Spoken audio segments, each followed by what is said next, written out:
agora com o professor João Bosco Barreto Filho, do Departamento de Medicina Veterinária aqui, da Universidade Federal de Lavras.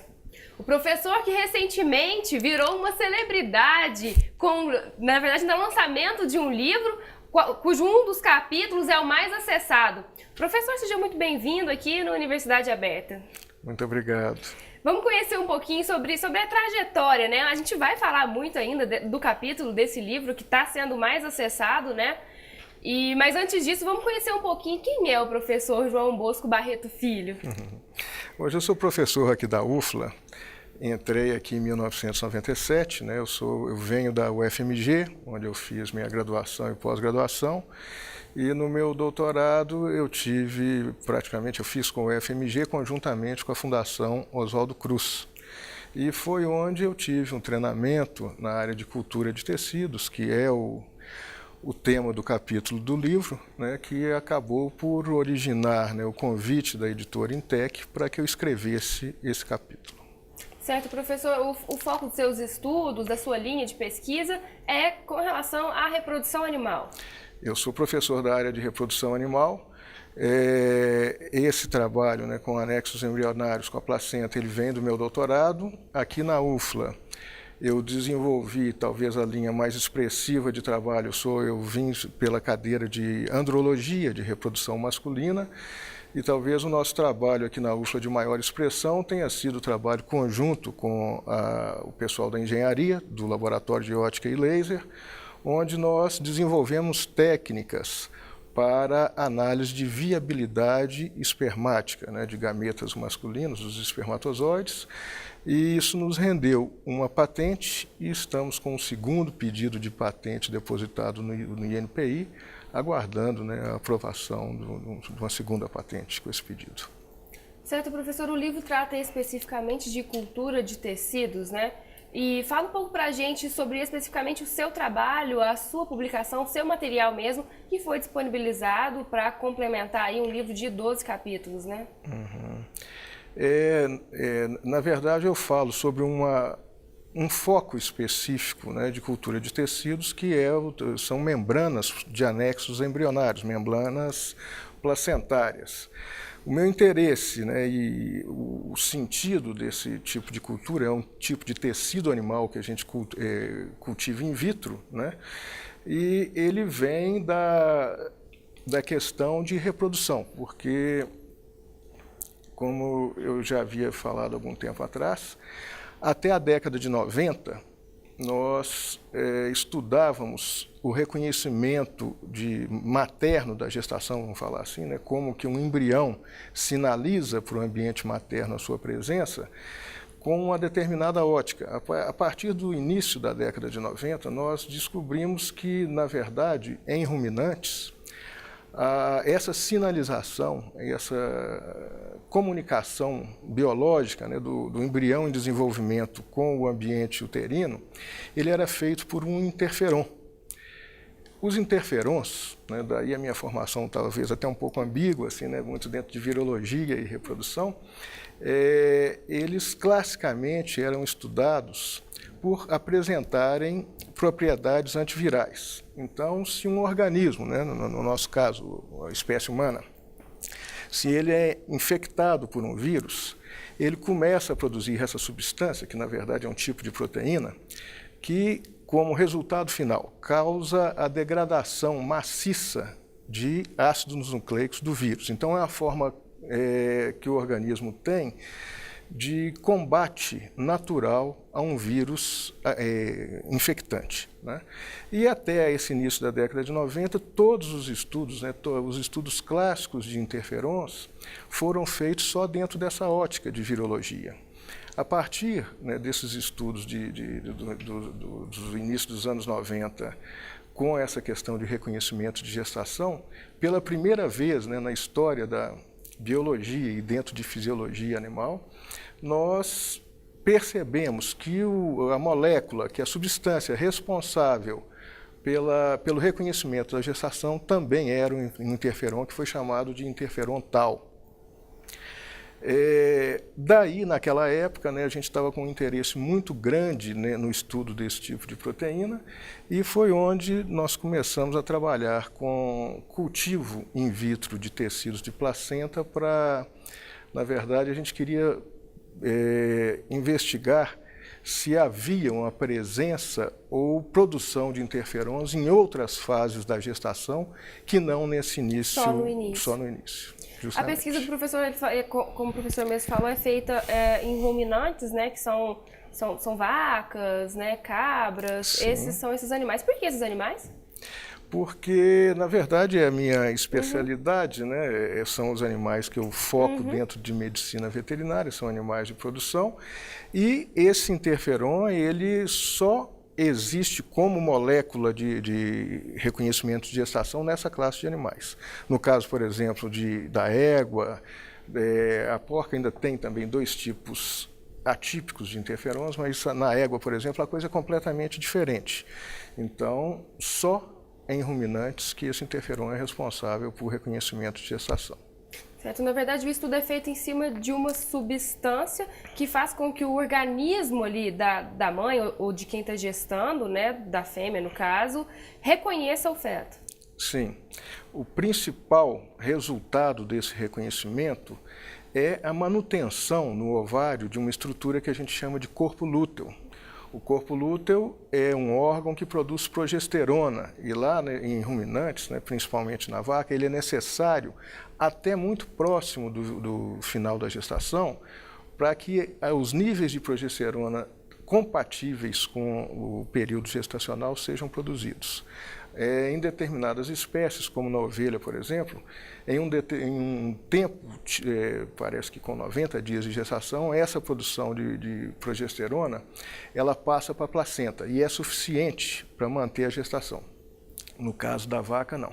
Em qualquer época, até muito próximo ao parto, se você destruir o corpo lúteo, a placenta por si só não é suficiente, não produz progesterona suficiente para que a gestação permaneça. Para continuar ali o período de gestação, né? Sim. Agora, professor, tanto dentro do contexto acadêmico, quanto se a gente for pensar num plano de sociedade, de contribuição para a sociedade mesmo, qual que é a importância, a que se deve, na verdade, o que motivou essa pesquisa? Tá.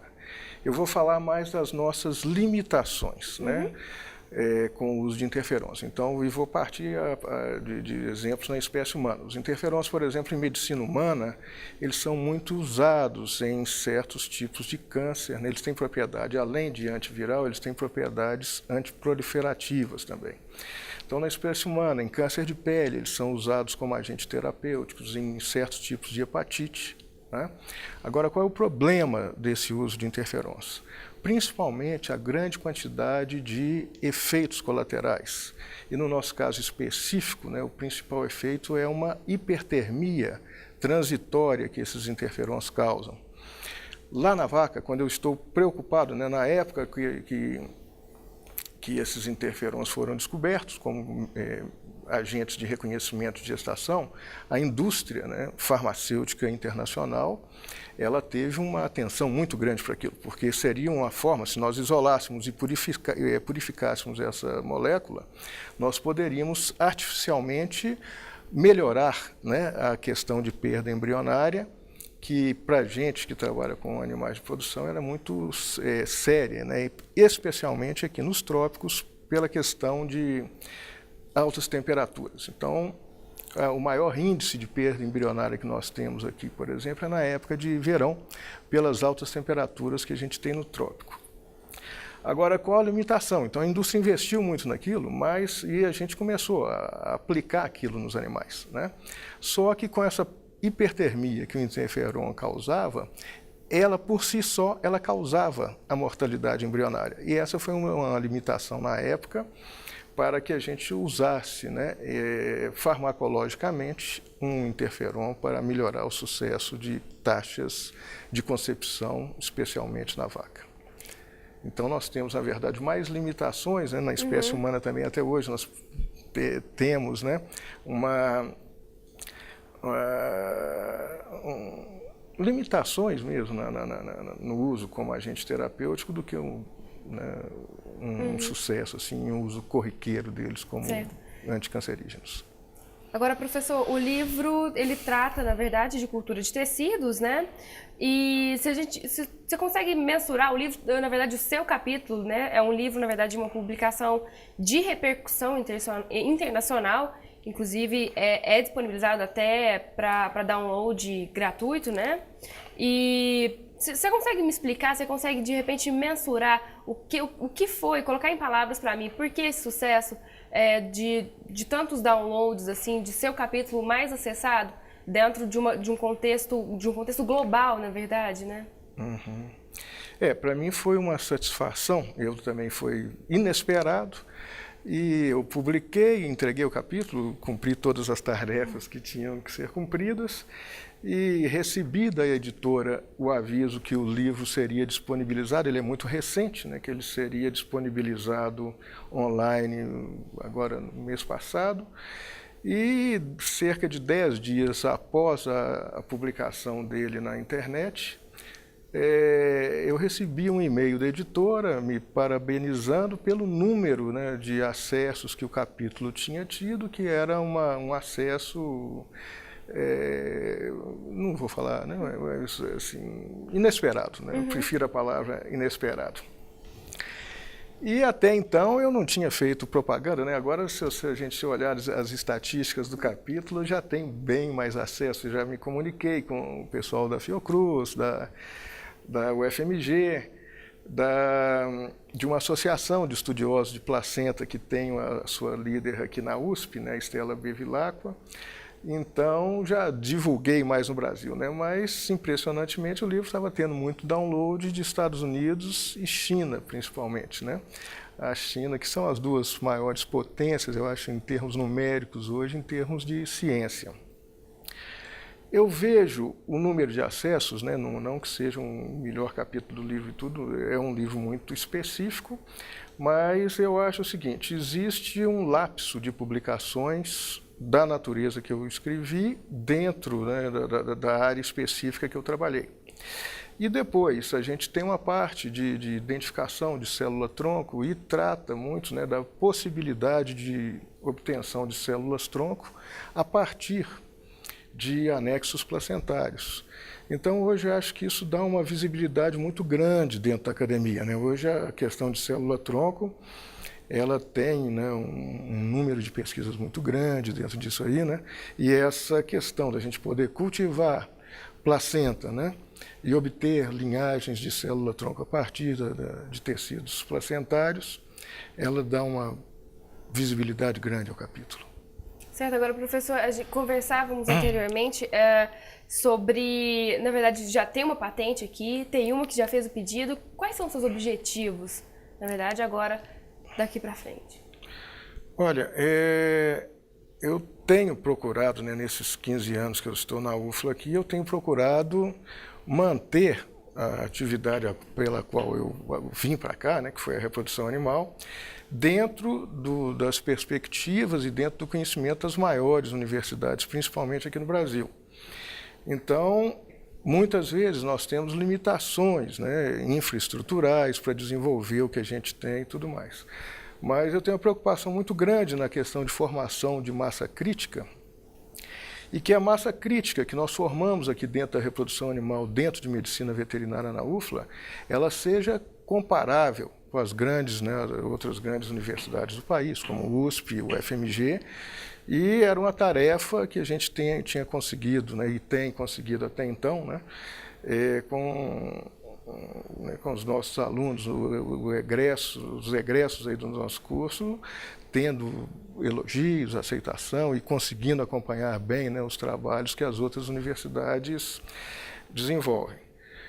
Atualmente, eu tenho procurado, eu tenho ficado um pouco preocupado com isso, principalmente depois do advento do Reúne, e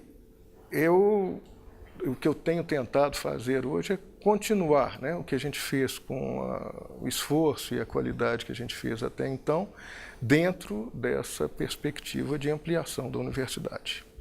Certo, professor, assim, nosso tempo aqui é muito curto, né, de fato, assim, e é um assunto bastante complexo, mas eu já queria desde já te parabenizar pelo trabalho, aliás, pelos 15 anos, né, dedicado à UFLA, parabenizar pelo trabalho bem feito, pelas patentes, né, que na verdade agora a gente fala no plural, pelas suas patentes.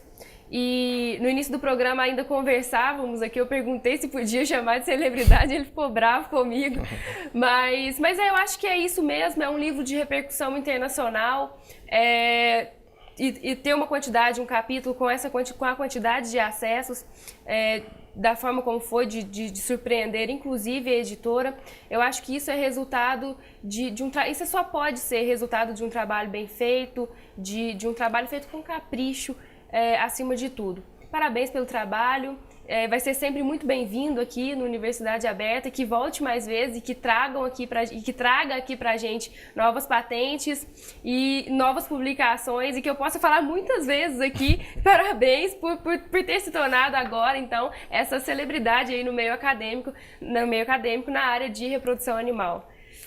Eu que gostaria de agradecer, né, pelo convite aí da entrevista.